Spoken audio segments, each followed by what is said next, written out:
Então, vamos primeiro aqui para compartilhar aqui a nossa janela.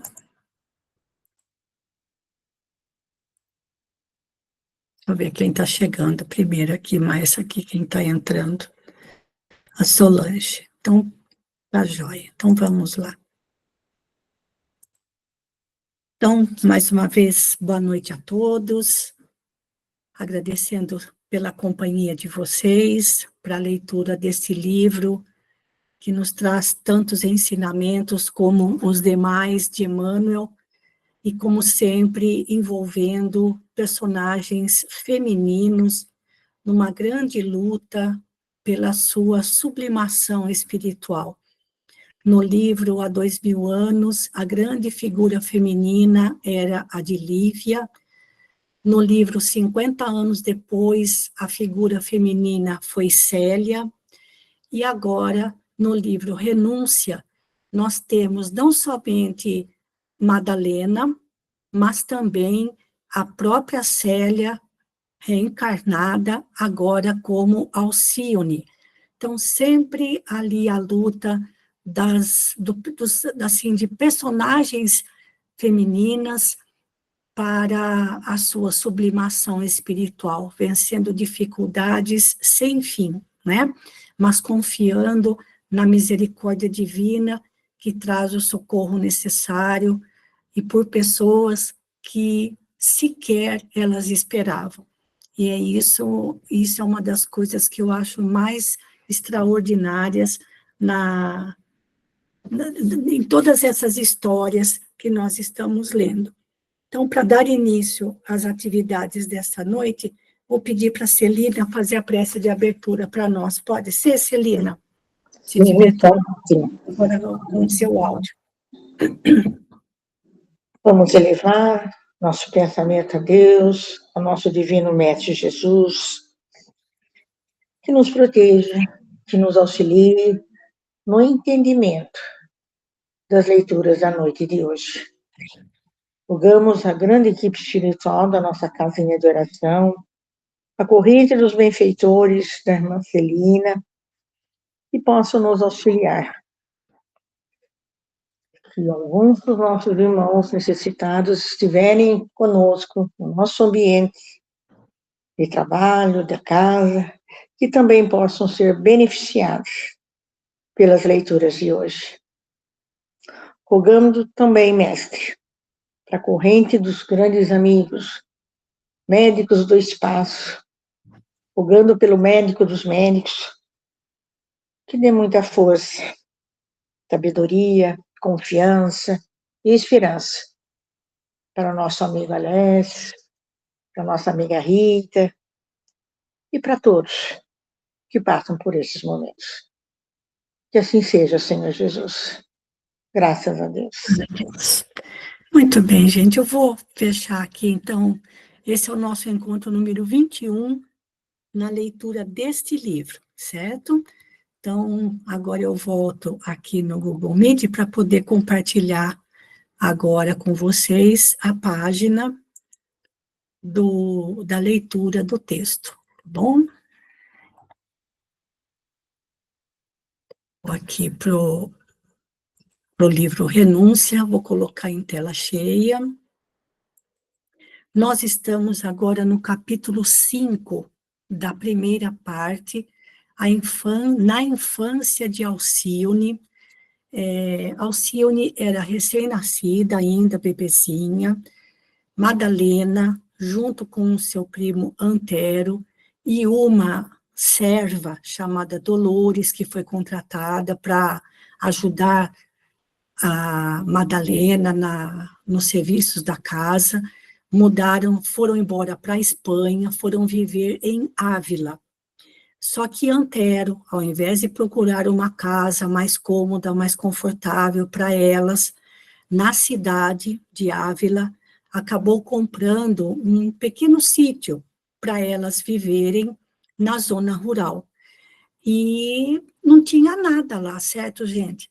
Então, vejam bem, Madalena ficou com sequelas da varíola. Ela ficou com os pés tortos, acho que muito inchados, ficavam muito doloridos, dificultando a sua locomoção.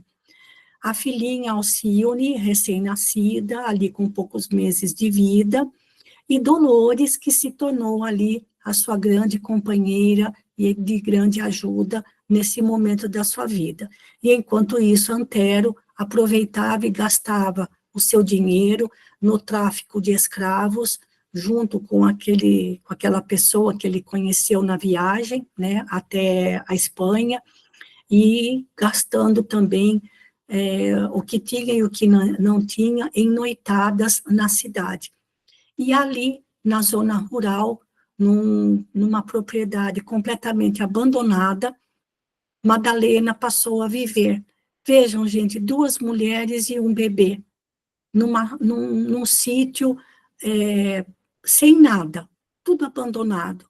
Se a gente for pensar, não, sem energia elétrica, sem água potável, eu não sei, assim, como conseguiram recomeçar, e ainda por cima, Madalena, com aquele problema nos pés.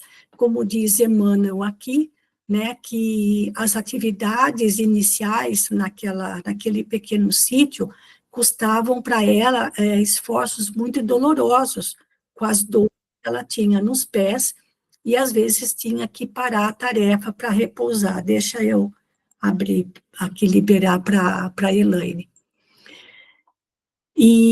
Mas vejam que, ao mesmo tempo, gente, é isso que eu acho mais maravilhoso na misericórdia divina, para aqueles que guardam muita confiança em Deus.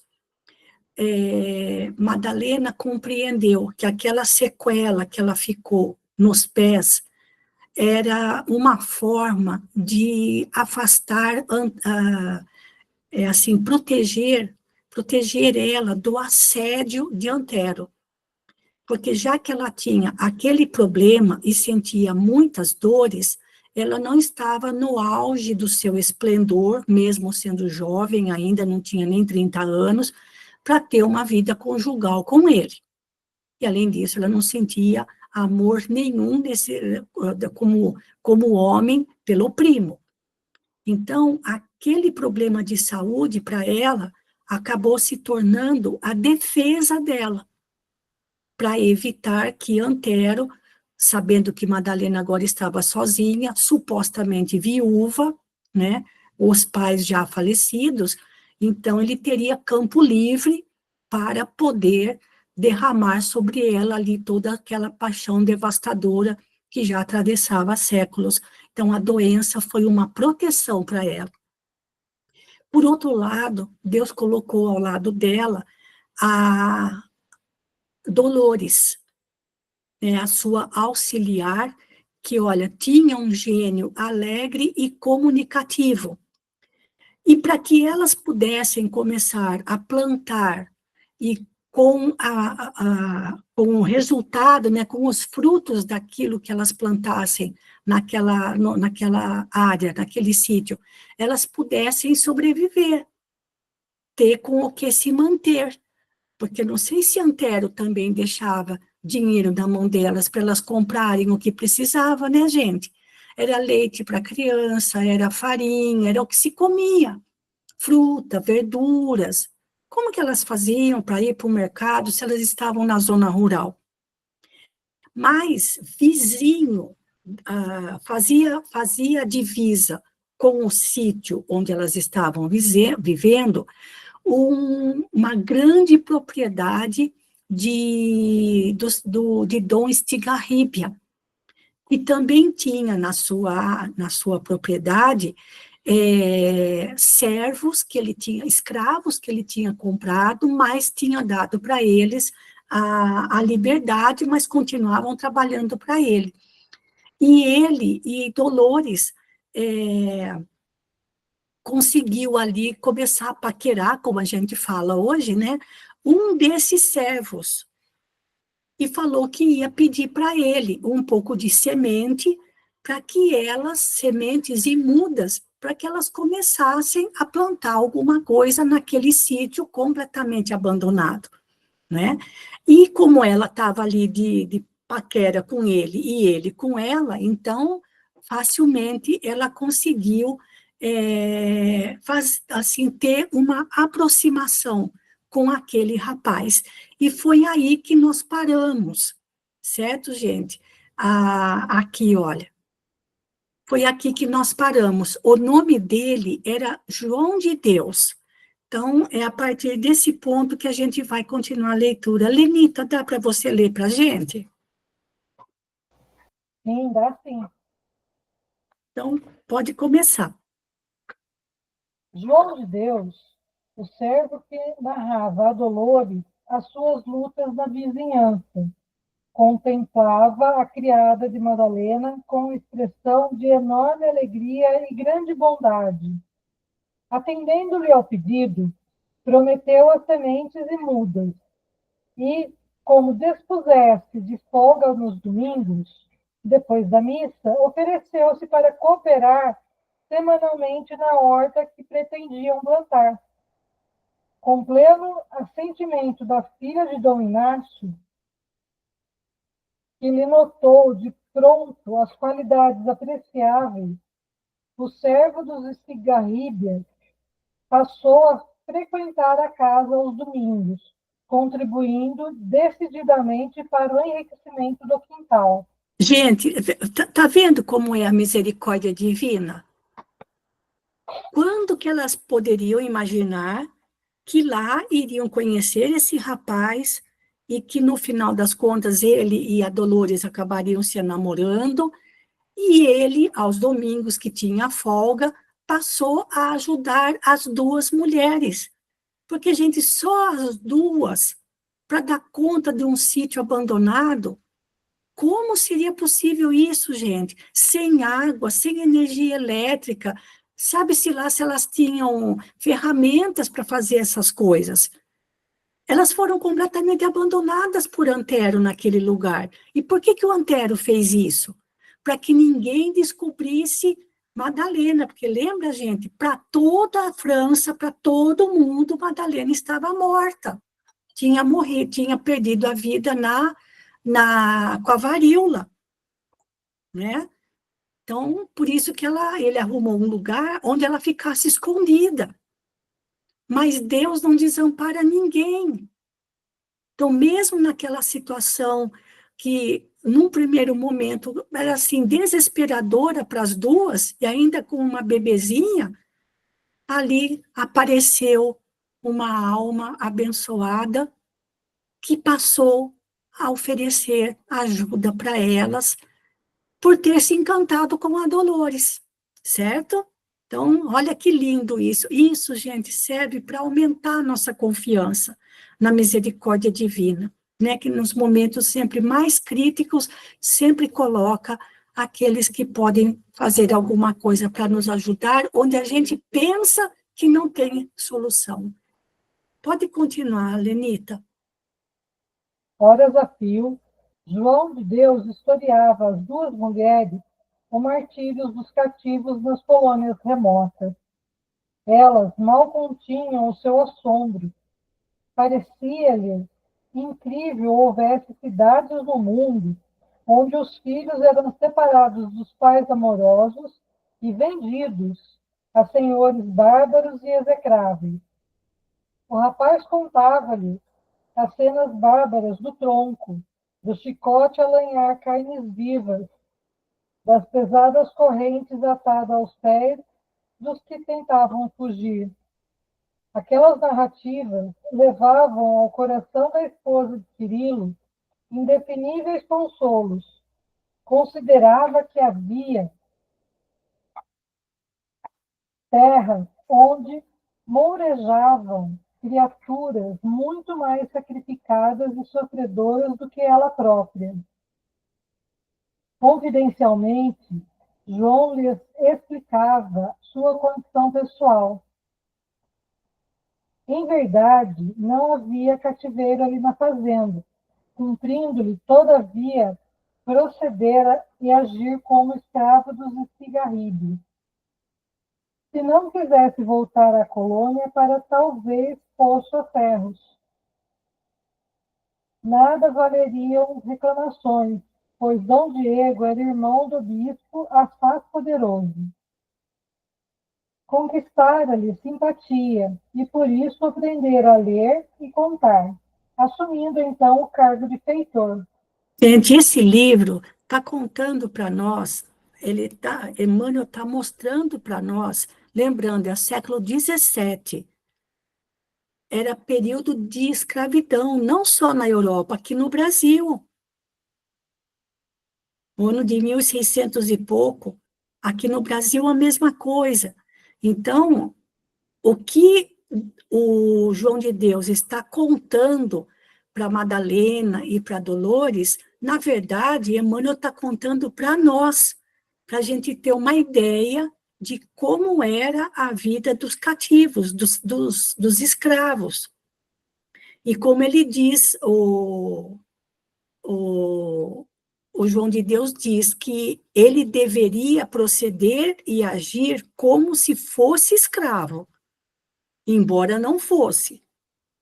Porque se ele mostrasse algum sinal ou desse à mostra ali algum sinal de desobediência, ele voltaria à colônia. No caso, eu acredito que seja a colônia portuguesa, para daí ser posto a ferros. Porque ali na propriedade dos Estigarribia, ele vivia como liberto, mas tinha que obedecer aos seus senhores, né? Além disso, Dom Diego Estigarribia, o dono da propriedade, era irmão de um bispo muito poderoso. Então, vejam aí o poder da igreja aliado ao poder econômico e político. E conquistou a simpatia desse bispo, que ensinou João de Deus a ler e contar. Por isso que ele recebeu o cargo de feitor, ou seja, um tipo de administrador dos escravos da fazenda. Certo? Pode continuar. Então, tudo isso que o João de Deus contava, embora a Madalena e a Dolores ficassem horrorizadas, porque jamais imaginavam na vida delas a existência desse tipo de sofrimento, no final das contas foi um consolo para ela, pensar que há lugares onde as pessoas sofriam muito mais do que ela estava sofrendo, né? Pode continuar. Para Madalena, essas confidências acarretavam sempre veladas consolações, e foi com bons olhos que notou a crescente afeição do jovem par. Somente depois de 3 meses de boemia e aventuras em Madrid, na perniciosa comparsaria de Federico e Zaza, voltou Antero a casa, completamente modificado em seus hábitos e atitudes.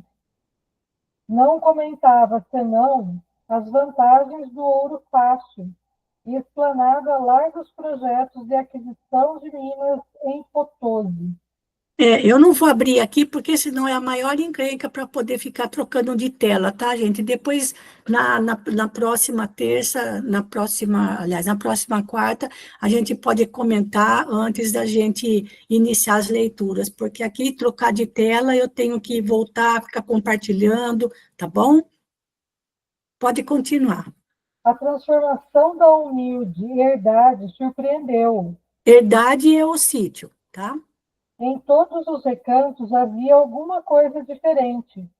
Ali, a água multiplicara benefícios ao solo. Aqui surgia um canteiro de legumes, acolá as árvores pareciam mais verdes e vigorosas. Miraculosas mãos haviam tratado a terra empobrecida. Acentuando o quadro agradável, Madalena estava mais bela, embora lhe pairasse no rosto, invariavelmente, um véu sutil de invencível tristeza. Sua saúde melhorara de modo geral. Já podia permanecer de pé mais de 1 hora, sem necessidade de repousar.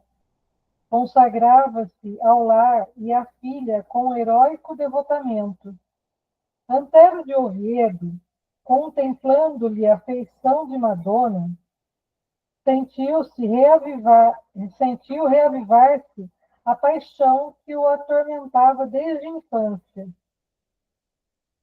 No segundo dia de sua chegada, procurou entreter com ela afetuosa palestra, minudenciando o êxito superficial de suas transações em Madrid. Enquanto a conversação não se desviava dos modos fraternais, a prima lhe correspondia de boa mente, despreocupada em defender-se. Mas, a certa altura, o rapaz fixou nela os olhos brilhantes e disse: Sinto que não devo ocultar por mais tempo as minhas intenções. Suponho poder agora falar do meu imenso amor. A noite já se fechara de todo, desdobrando seu manto das sombras pela paisagem ambiente. Mas que queres dizer com isso?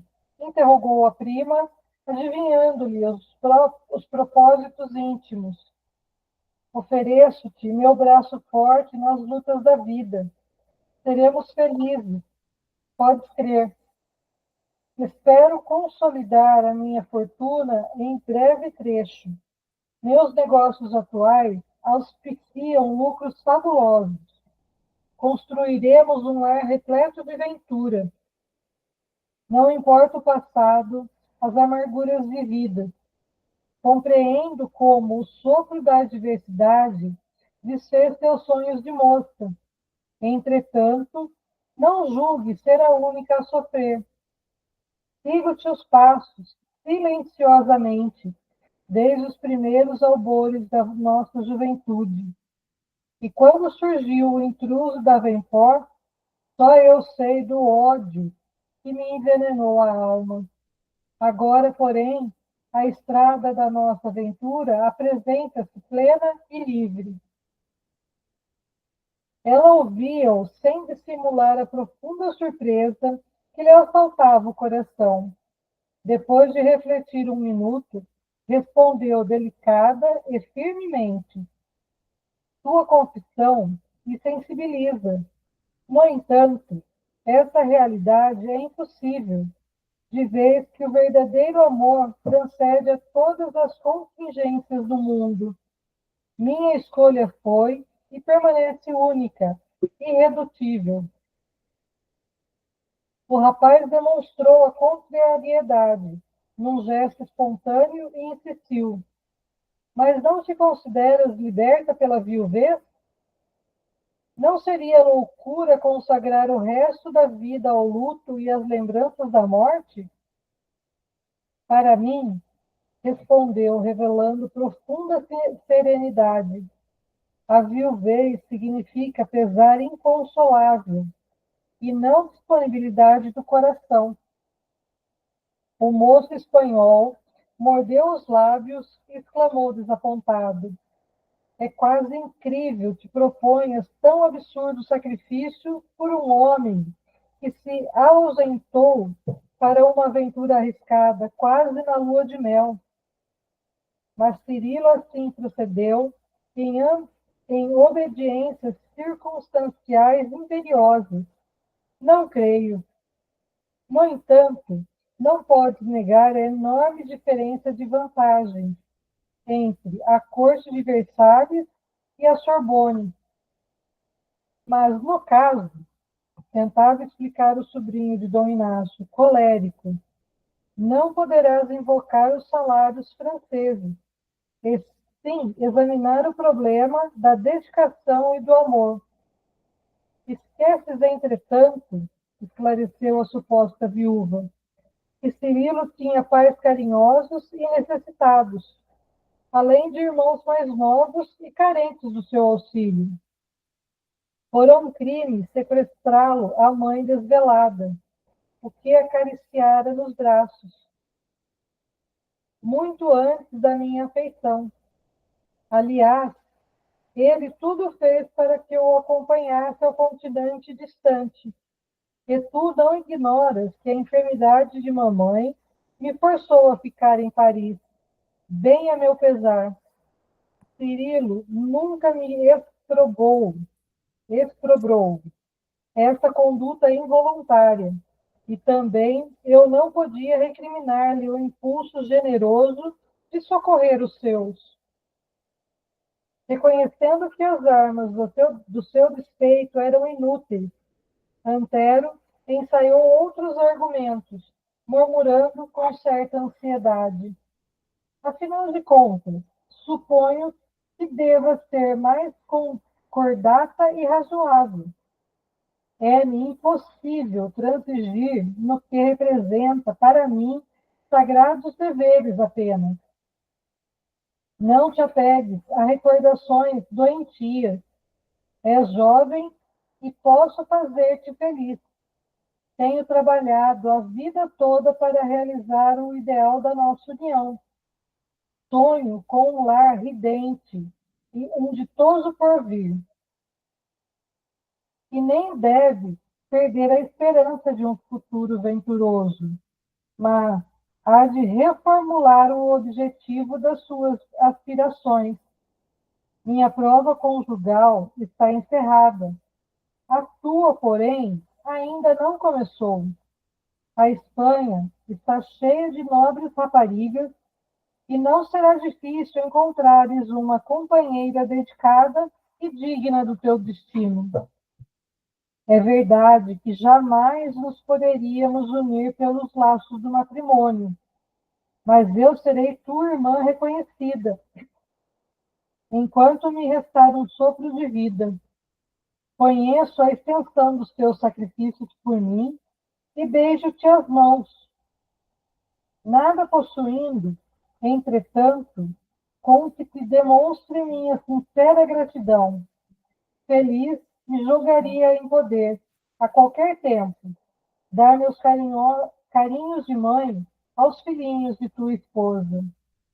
Deus te ajudará, concedendo-te alguma jovem rica de sentimentos, digna, enfim, do teu coração. Certo.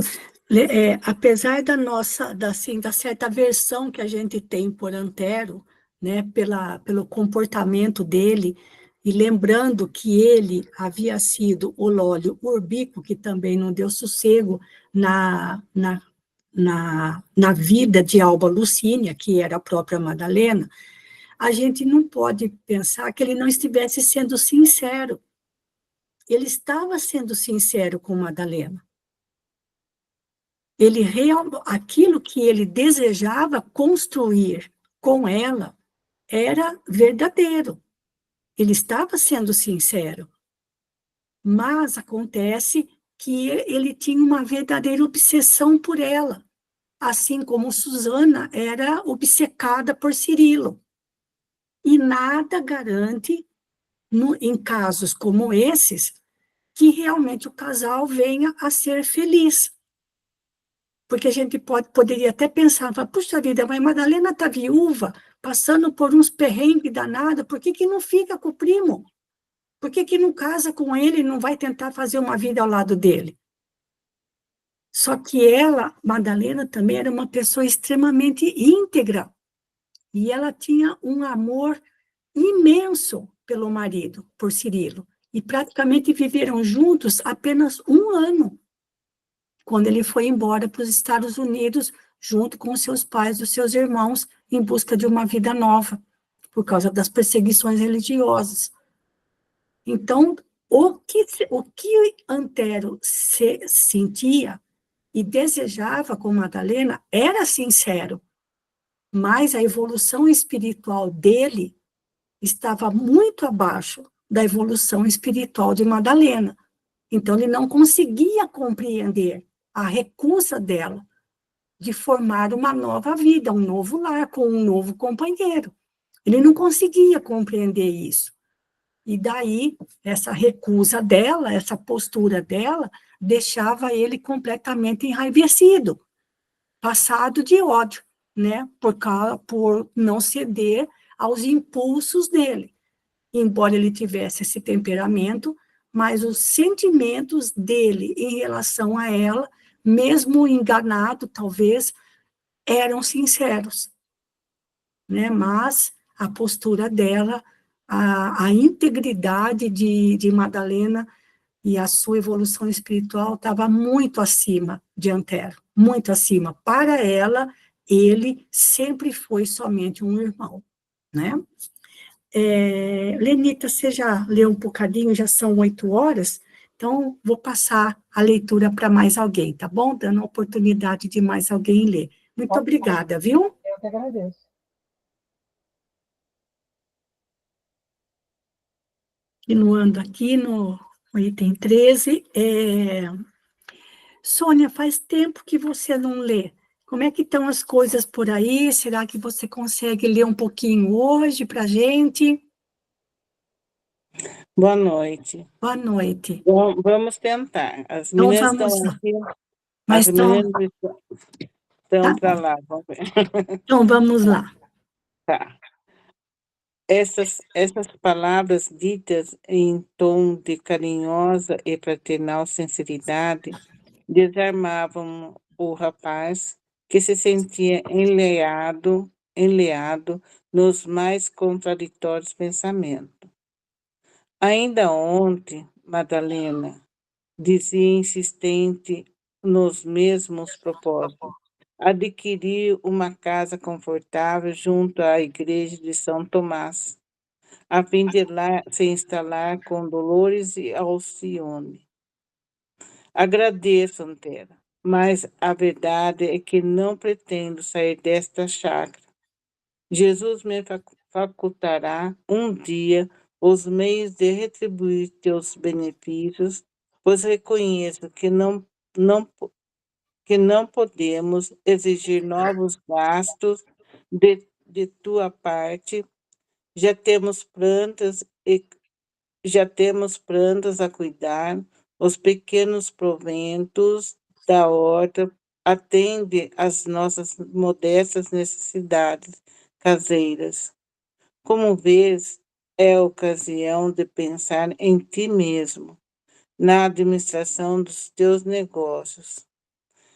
Ele compreendeu que a prima preferia renunciar a qualquer nova expressão de conforto para emancipar-se do seu ascendente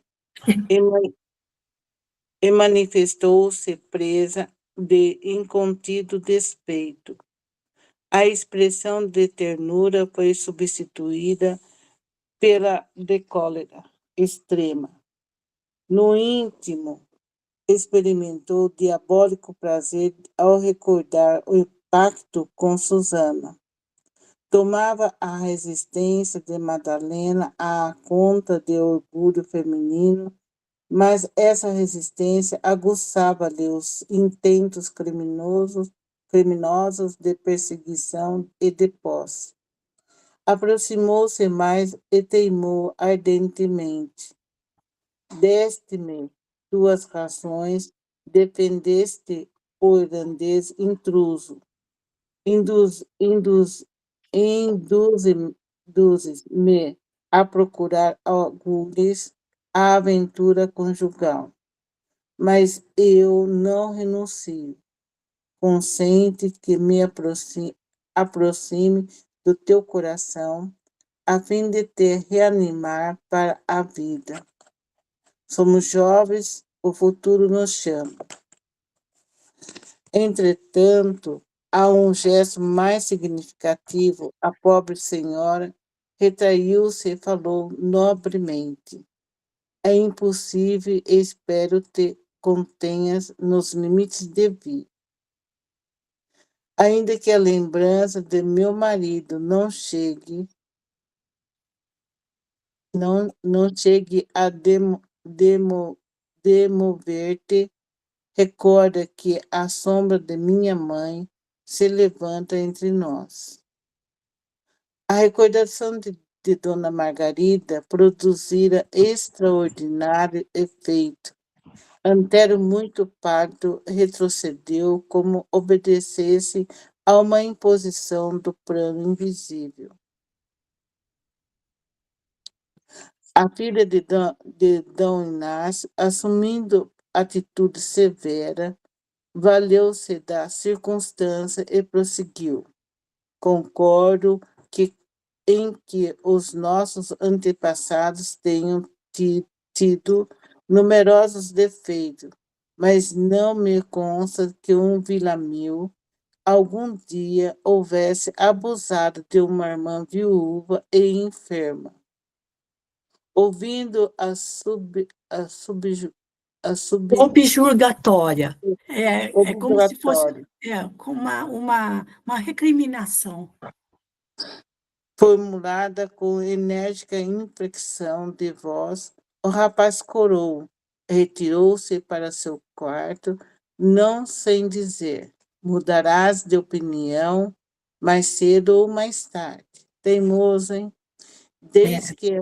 Desde essa noite, não voltou a falar dos seus propósitos malsãos e, embora esperasse a oportunidade de uma capitulação ditada pelos extremos de uma vida mísera, que, quão desolada, pareceu desinteressar-se completamente do assunto. Não permanecia na chácara de Ávila mais de uma semana, de 3 em 3 meses. Agora fazia questão de corresponder à resistência de Madalena com frieza fraternal. Além disso, os prazeres madrilenos modificavam-lhe os rumos da sorte. As más companhias arruinavam-lhe o caráter. Havia muito dinheiro para os divertimentos licenciosos, mas começava a indagar da suas origens. E qual era a origem do Dinheiro. dinheiro? O tráfico de escravos, certo, Uhum. gente? Ou seja, ele estava acabando com a própria vida justamente por não aceitar a recusa de Madalena, né? 3 anos são passados. Madalena Villamil lutava heroicamente a pobreza dos terrenos de Castela Velha. Isso. Exigia muito sacrifício a qualquer cultura agrícola, mas, por isso mesmo, suas plantações regulares tornaram-se muitíssima utilíssima. Dolores voltava todas as manhãs do mercado de legumes com diminutos, mas ainda assim suficiente recurso à provisão doméstica. A dona da casa tudo atribuía e agradecia a Deus, e a vida continuava. As ausências prolongadas do primo eram consideradas como tréguas para seu alívio. Desde aquela noite inovidável, ele parecia contemplá-la com expressão de rancor. Sempre que vinha era para sobressaltar-lhe o coração. Além disso, preferia criar a filhinha sem caprichos satisfeitos. Aquele sítio ávaro devia ser a sua primeira escola. Mais tarde, então, pediria às freiras carmelitas que se incumbisse da sua educação intelectual. Mas, como mãe, estava resolvida a tudo fazer para que Alcione se habituasse mais cedo aos deveres laboriosos. Assim corriam os dias, quando se espalharam em Ábida estranhos boatos sobre a situação de Antero em Madrid.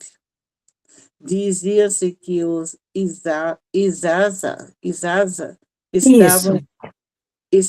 estavam denunciados ao Santo Ofício. pelo rapto de crianças libertas, pelo rapto de crianças libertas nas colônias da América e da África, e que o sócio responderia com os criminosos pela ação nefanda. O sócio era o Antero, certo, gente? Ai, O Antero se uniu aos irmãos, aos Isaza, justamente no tráfico negreiro, mas como entrou aqui a questão do rapto de crianças libertas, portanto, que não deveriam ser escravizadas, eles foram denunciadas ao Santo Ofício. O que é o Santo Ofício? É a Inquisição. E a Inquisição era muito forte na Espanha, muito forte. E aí as coisas começaram a ficar complicadas para Antero. Pode continuar aqui, ó. Em suas Em suas visitas periódicas à granja, Madalena o informou das versões correntes, mas Antero ouviu-a risonho e displicente, alegando que se tratava naturalmente de pura balelas, fruto de inveja e despeitos humanos. Os meses corriam céleres, e os boatos também cresciam de vulto. Madalena preocupava-se. Dia houve em que procurou conhecer o que João de Deus sabia e pensava de tal respeito. Ah, senhora, replicou o pretendente de Dolores em tom confidencial, os estigarríbias são senhores poderosos e não toleram quem lhes faça concorrência no tráfico dos cativos. Em Segóvia não há muito, dois navegantes corajosos foram assassinados por ordem deles. Olha só, gente, havia disputa entre os traficantes de escravos. Também não vou abrir aqui, porque Segóvia deve ser algum lugar lá na própria Espanha, assim como Valladolid, tá? Então, o João de Deus está contando o que está acontecendo com aqueles que também traficavam escravos. E lembrando, né, gente, o Dom Diego Estigarribia era irmão de um bispo muito poderoso, né? Então, tinha poder, né? Pode continuar, Sônia. Em Valladolid. Valladolid, havia um grupo de homens operosos que cuidavam do mesmo negócio. Em um belo dia, o Santo Ofício lhe confiscou os bens sem justificativa, encarcerando-os para o resto da vida. Dom Diego e Dom Alfonso dispõem da autoridade do credo. Dizem que eles cedem aos inquisidores algo dos patrimônios conquistados, mantendo-lhes a simpatia constante. Gente, era assim, olha, que nem no caso esses daqui, Dom Diego. não, lá em Valladolid, né, um grupo de homens operosos, né, que também faziam o tráfico de escravos, os bens deles foram confiscados e eles foram presos, morreram no calabouço, porque não tinha julgamento. E o Santo Ofício tinha muito poder. Então, o que acontecia? Quem denunciava ficava com uma parte dos bens de quem foi preso. E a igreja também ficava com uma parte dos bens. Então, os bens confiscados eram repartidos entre quem denunciava e entre a igreja. Certo, gente? Era assim que se vivia nessa época. Tá? Pode continuar aqui, ó. O bispo né? O bispo Dom Leôncio Molina faz parte da família e não é fácil escapar-lhe a perseguição com o auxílio dos missionários. Sim. Mas acreditas que tenhas formulado alguma acusação contra Antero? Perguntou a filha de Dom Inácio, naturalmente preocupada. João de Deus alongou o olhar para além da porta, como a certificar-se de estarem realmente sozinhos, e respondeu à surdina: já ouvi qualquer coisa nesse sentido. Uma noite, Dom Afonso participava ao pai que todas as providências estavam dadas em Madrid e que os santos padres em missão nas selvas remotas haviam representado a autoridade eclesiástica para que os Exasa e seus colaboradores fossem punidos sem mercê. Por subtraírem crianças indefesas nas aldeias do litoral, e que os credores de D. Antero iam todos reclamar o pagamento de suas dívidas a um só tempo. Então, vejam, gente, a situação de Antero. Além de colaborar com os Izasa no tráfico negreiro, ele também estava endividado. Coitado. A situação dele estava, assim, crítica. E aqui também, pelo que João de Deus está contando para Madalena, e Emmanuel está narrando para a gente está tendo uma ideia, gente, de como era a chamada Santa Inquisição, né, que tanto podia, no caso,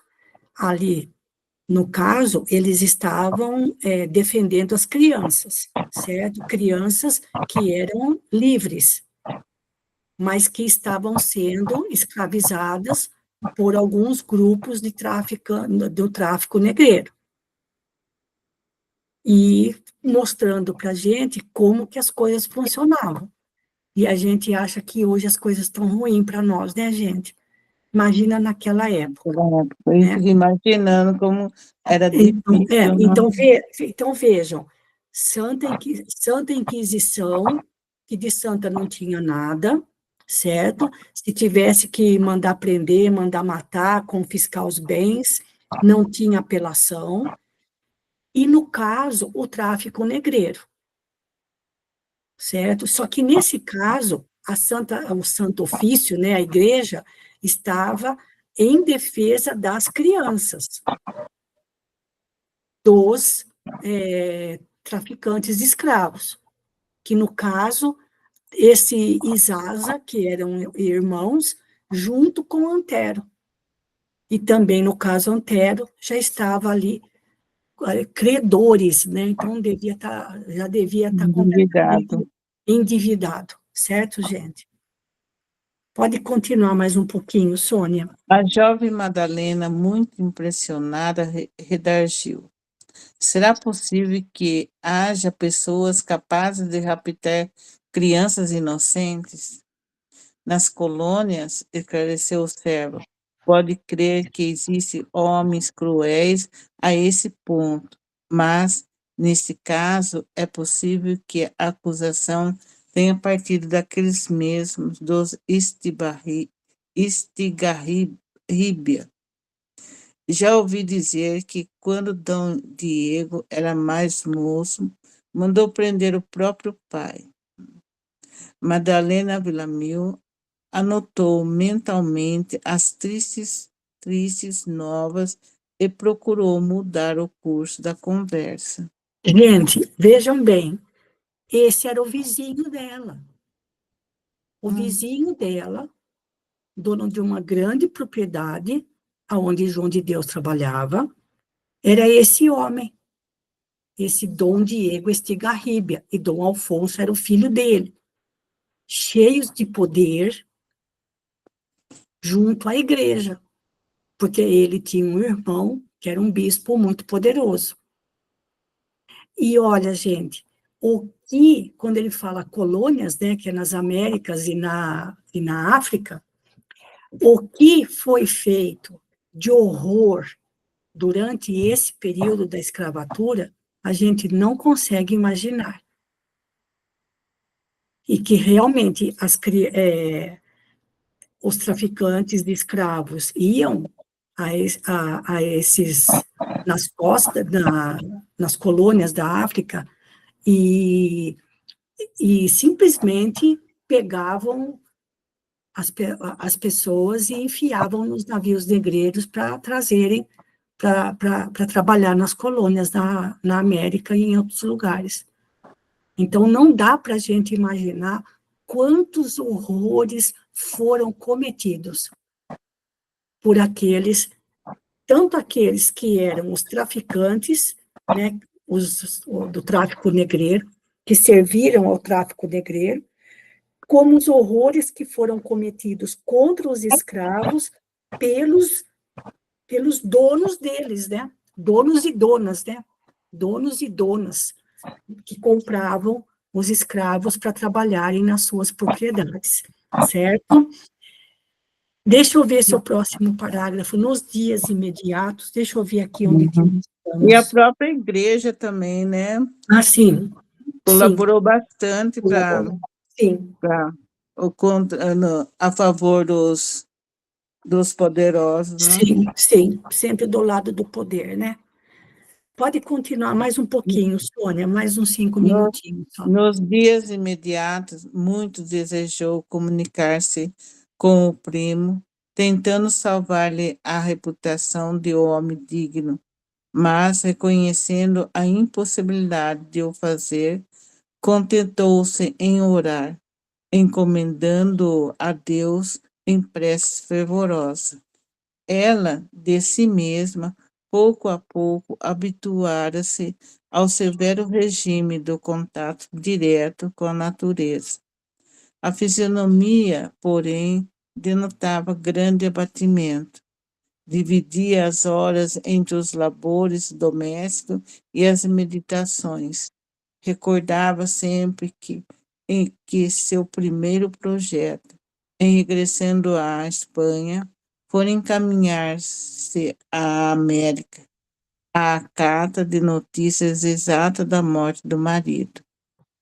A atitude ulterior do primo adiara a realização dos propósitos que lhe animavam o espírito resoluto, mas não extinguira de todo o seu primeiro desígnio.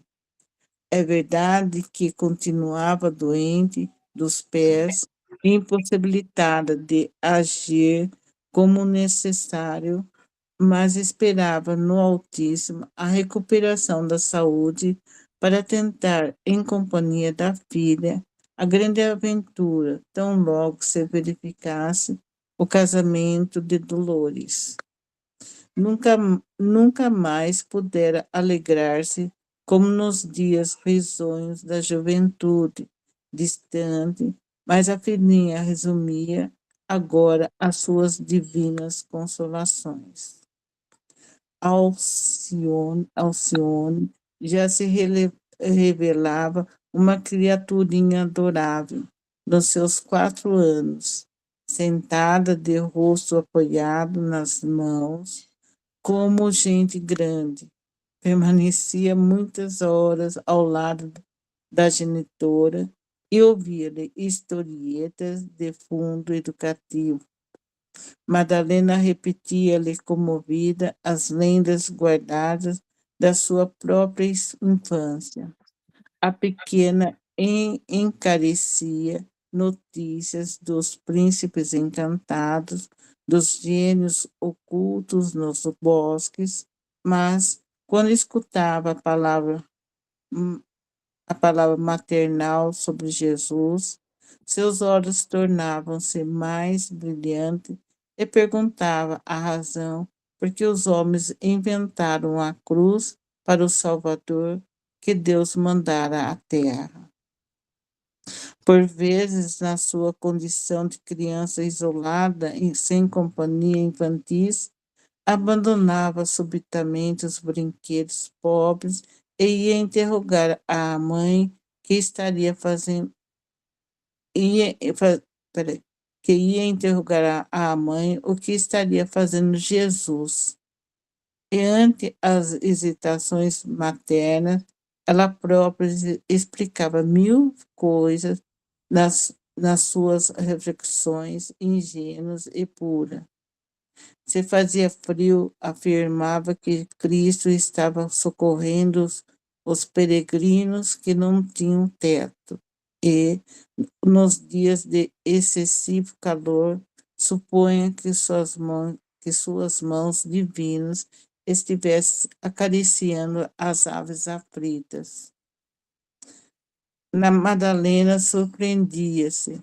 Aquelas ideias sublimes eram sempre espontâneas naquela boquinha mimosa. Pronto, nós vamos parar aqui, Sônia, já lemos bastante, e só para assim poder também fazer um pequeno comentário, que apesar de todo o sofrimento que Madalena enfrentava, tanto em relação à sua saúde, quanto em relação à situação agora do seu primo Antero, a preocupação quanto ao seu próprio destino, que seria da sua vida naquele lugar, mal podia ela imaginar que ela tinha um verdadeiro anjo ao lado dela.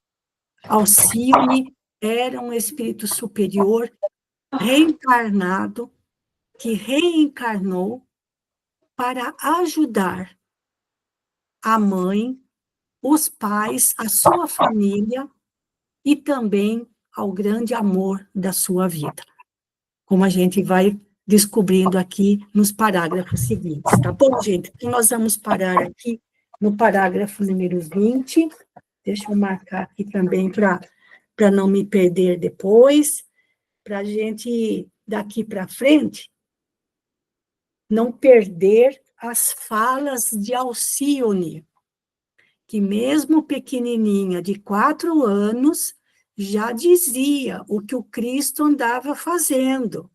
Olha isso, gente. Se fazia frio, afirmava que o Cristo estava socorrendo os peregrinos que não tinham teto. E nos dias de calor, supunha que suas mãos divinas estivessem acariciando as aves aflitas. 4 anos de idade. Certo, gente? Então, nós vamos aprender muito com Alcione, assim como estamos aprendendo com Madalena e também com aqueles que trazem experiências tão infelizes, tá bom? Então, eu vou voltar agora aqui para o Google Meet, para a gente já ir para o nosso encerramento. E para nós terminarmos as nossas leituras de hoje, as nossas atividades, eu vou pedir para a Rosana fazer a prece final. Pode ser, Rosana? Por favor? Pode sim, Maroísa. Então, vamos elevar o nosso pensamento a Deus, nosso Pai, nosso Mestre Jesus, nosso modelo guia e Salvador.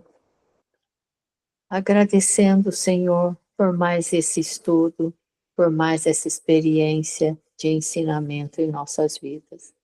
Agradecendo por mais um dia de vida, por vossa misericórdia e benevolência para conosco. Muito obrigado, Senhor Jesus. Esteja conosco em todos os nossos caminhos, pensamentos e ações. Assim seja. Graças a Deus, louvado seja o nosso Senhor Jesus Cristo. Obrigado.